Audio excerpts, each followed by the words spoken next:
दिन था 27 अप्रैल 1999। एक बहुत हाईफाई पार्टी चल रही थी। इस पार्टी के अंदर 4 दोस्त शामिल होते हैं। मनु शर्मा और उसके साथ 3 दोस्त और आए थे। एक लड़की काउंटर पे खड़ी हुई थी, जेसिका लाल। जेसिका लाल इस पार्टी में बार टेंडर का काम कर रही थी। मनु शर्मा जेसिका से बोलता है कि मुझे शराब दो। जेसिका बोलती है शराब खत्म हो गई है, अभी नहीं मिल पाएगी। मनु अपनी रिवॉल्वर निकालता है और हवा में फायर करने लगता है। उसने कहा जल्दी दो, नहीं तो अंजाम बुरा होगा। जेसिका फिर मना करती है और वो ना आओ देखता है ना ताओ, तो सीधा जेसिका लाल को शूट कर देता है और जेसिका लाल गिर जाती है और मनु शर्मा और उसके 3 दोस्त वहां से भाग जाते हैं। हम बात कर रहे हैं जेसिका लाल मर्डर केस की, जो हुआ था 1999 में, और ये इंडिया का सबसे बड़ा हाईफाई मर्डर केस माना जाता है। तो चलिए जानते हैं इसकी पूरी कहानी क्या थी। दिल्ली के मेहरौली में कुतुब कॉलोनी हवेली के अंदर एक रेस्टोरेंट हुआ करता था, टेमरिंड कोर्ट, और ये रेस्टोरेंट बहुत ही लग्जरियस था। ये रेस्टोरेंट की मालिक थी बीना रमानी और इनके पति जॉर्ज मेलॉट। ये दोनों मिलकर ये रेस्टोरेंट चलाया करते थे। इनकी एक बेटी भी थी जिसका नाम था मालिनी रमानी। मालिनी रमानी एक मॉडल बनना चाहती थी और वो मॉडलिंग में अपना करियर आजमाना चाहती थी। 29 अप्रैल आता है, बीना के पति जॉर्ज मेलॉट ये कनाडा जा रहे थे, तो बीना ने सोचा एक पार्टी ऑर्गेनाइज करनी चाहिए और इन्होंने एक फेयरवेल पार्टी ऑर्गेनाइज की। और ये पार्टी बहुत ही हाई क्लास पार्टी थी, इसमें सारे बड़े लोग शामिल होने वाले थे और बीना रमानी दिल्ली की एक जानी मानी बिजनेसमैन हुआ करती थी। अब ये पार्टी एक हाई क्लास पार्टी थी, तो वेटरिंग का भी एक खासा इंतजाम किया गया था। मालिनी ने जेसिका लाल को फोन किया और बोला बार टेंडिंग का काम करो। जेसिका खुश हुई और उसने इस ऑफर को हाँ कर दी। एक लड़का था सिद्धार्थ वशिष्ठ उर्फ मनु शर्मा नाम का। मनु शर्मा हरियाणा के एक नेता का बेटा था जिनका नाम था विनोद शर्मा। विनोद शर्मा हरियाणा का एक बड़े नेता थे। मनु शर्मा के साथ एक दोस्त था विकास यादव। विकास यादव भी एक बाहुबली नेता डीपी यादव का बेटा था। इन दोनों के साथ इनके 2 दोस्त और थे, अमरदीप गिल और आलोक खन्ना। ये चारों दोस्त दिल्ली में पार्टी कर रहे थे। बल्कि 29 अप्रैल की रात को मनु शर्मा को अपनी मां के साथ चंडीगढ़ जाना था, लेकिन वो चंडीगढ़ नहीं गया, वो दिल्ली में ही था और चारों दोस्त पार्टी कर रहे थे। अब मनु शर्मा अपने दोस्तों से बोलता है कि चलो एक काम करते हैं, एक यहाँ का बहुत बड़ा रेस्टोरेंट है टेमरिंड कोर्ट, वहां पे चलते हैं और वहां बहुत बड़ी पार्टी हो रही है। और चारों दोस्त कार में बैठते हैं और अपने मंजिल की ओर रवाना होते हैं। टेमरिंड कोर्ट आता है, चारों दोस्त पार्टी के अंदर शामिल होते हैं। खूब नाच गाना चल रहा था, शराब चल रही थी, चारों दोस्त नशे में धुत। मनु शर्मा के भी शराब खत्म हो गई, वो काउंटर पे जाता है। काउंटर पे खड़ी थी जेसिका लाल। वो जेसिका लाल से बोलता है कि मुझे शराब दो। जेसिका बोलती है शराब सर खत्म हो गई है, अभी नहीं मिल पाएगी क्योंकि पार्टी खत्म होने वाली है। मनु शर्मा माना नहीं और उसने अपनी पिस्टल जो है वो निकाली और हवा में फायर करने लगा।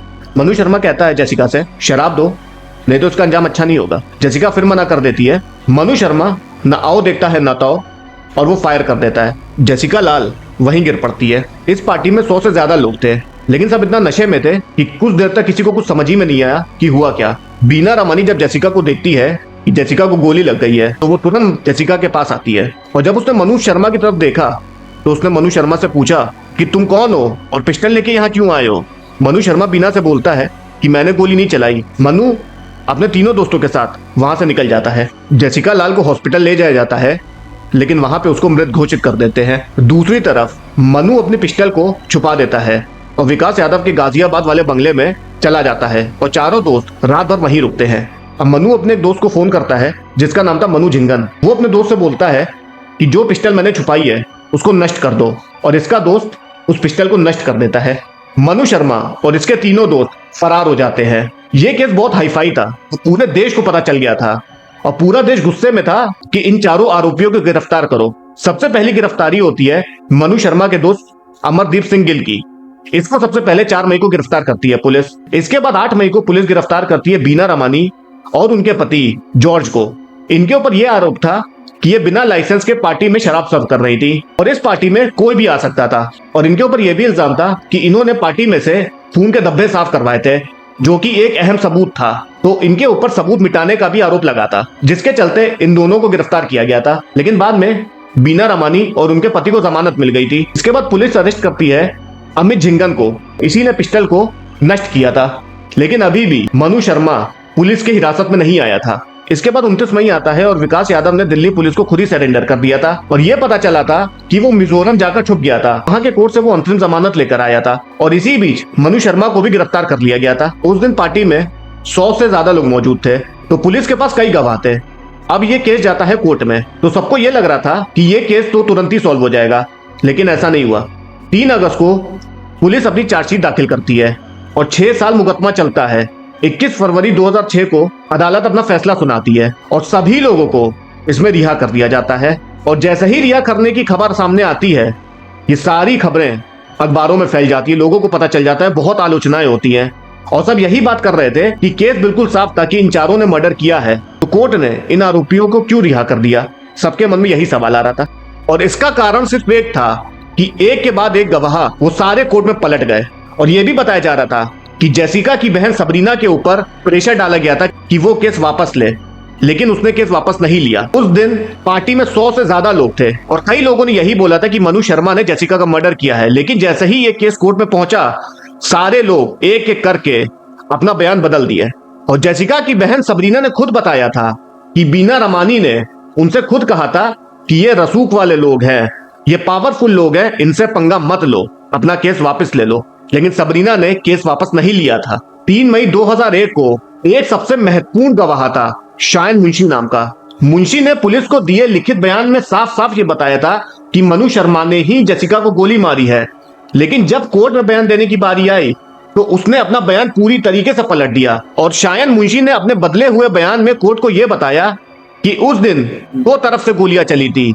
एक मनु शर्मा ने छत की ओर से चलाई थी और एक गोली दूसरे शख्स ने चलाई थी और उस शख्स का शायन मुंशी ने हुलिया भी बताया। जब कोर्ट ने पूछा कि तुमने लिखित बयान में पुलिस को यह बताया है कि मनु शर्मा ने ही जेसिका का मर्डर किया है, तो इसने बताया कि मुझे हिंदी नहीं आती है और पुलिस ने ही यह बयान बनाया था और उसने साइन करवा लिया था।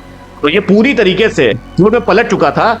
इसके पीछे इसके ऊपर किसने प्रेशर डाला था ये किसी को कुछ भी नहीं पता है। पुलिस को कभी भी उस हत्या का हथियार नहीं मिल पाया क्योंकि वो बंदूक पहले ही से नष्ट कर दी गई थी। कोर्ट के पास इन लोगों को रिहा करने के अलावा कोई भी चारा नहीं बचा था और कोर्ट ने पुलिस के ऊपर भी आरोप लगाया था कि पुलिस ने इस आरोपी को बचाने की कोशिश की है। जब ये फैसला लोगों के सामने आया तो लोगों में बहुत गुस्सा था, सब में बहुत आक्रोश था कि ये बच कैसे गया। केस सबके सामने खुला हुआ था कि मनु शर्मा ने ही जेसिका को मारा है, लेकिन सबने मनु शर्मा को बचाया है। और जो जेसिका का परिवार था वो भी इस फैसले के बाद एकदम टूट चुका था। कुछ समय बाद जेसिका की मां की कैंसर से मृत्यु हो जाती है और उसके कुछ ही दिन बाद इनके पिता को 4 स्ट्रोक आते हैं। इनके पिता की भी मृत्यु हो जाती है। जेसिका की बहन ये बताती है सबरीना कि इस शख्स ने ना ही खाली मेरी बहन को छीना है बल्कि मेरे पूरे परिवार को छीन लिया। लेकिन मीडिया चुप होने वाला नहीं था। मीडिया जेसिका को इंसाफ दिलाना चाहता था। एक मैगजीन ने शायन मुंशी का स्टिंग ऑपरेशन किया और ये स्टिंग ऑपरेशन में शायन मुंशी ने सब सच सच उगल दिया और इसके बाद कुछ और स्टिंग ऑपरेशन हुए और जितने भी लोग गवाह बदले थे उन सारे लोगों ने सच उगल दिया।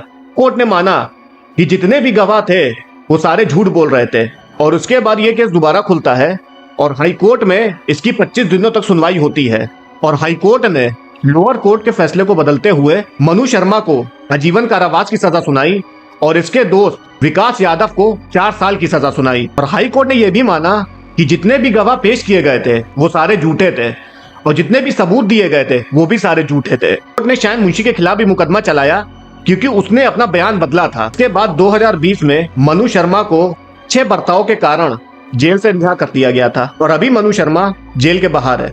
इसके बाद मीडिया ने सबरीना से बात की और सबरीना ने यह बोला कि मैंने मनु शर्मा को माफ कर दिया है और मेरी माँ मनु शर्मा को 1999 में ही माफ कर देती अगर वो माफी मांग लेता। और सबरीना ने सालों तक अपनी बहन के लिए लड़ाई करी और 2006 में जेसिका को इंसाफ मिला था। 2021 में सबरीना ने भी इस दुनिया को अलविदा कह दिया था क्योंकि उसके लिवर में इन्फेक्शन हो गया था।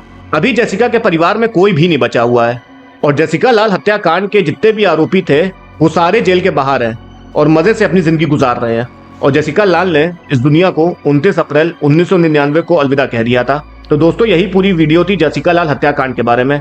अगर वीडियो पसंद आई हो तो वीडियो को लाइक करिए और चैनल को भी सब्सक्राइब करिए। धन्यवाद।